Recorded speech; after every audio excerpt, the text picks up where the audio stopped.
Welcome to a special milestone. This is the 50th educational video from Industrial Operation Academy. Thank you for your continuous support and encouragement. To celebrate this milestone, let's quickly review the top 10 chemical plant concepts every engineer should know. Batch process versus continuous process. Batch process produces material in separate batches while continuous process operates continuously for large scale production. Pressure gauge versus pressure transmitter. A pressure gauge displays pressure locally, whereas the pressure transmitter sends a continuous signal to a PLC or DCS. RTD versus thermocouple. RTD provides high accuracy and stability. Thermocouples are better for high temperatures and fast response. Gland packing versus mechanical seal. Gland packing allows controlled leakage and is economical. Mechanical seal minimize leakage and improve efficiency.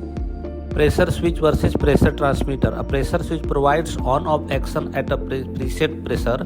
A pressure transmitter continuously measures pressure.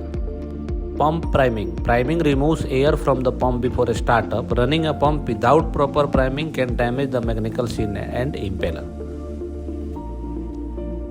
Pump cavitation. Cavitation occurs when vapor bubbles from the collapse inside the pump, causing vibration, noises, and equipment damage.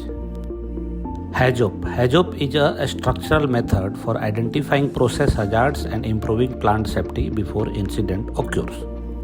Lockout, Tagout, LOTO. LOTO ensures equipment is properly isolated from hazardous energy before maintenance, protecting workers from accidental startup. Conclusion. These concepts form the foundation of safe and efficient chemical plant operations.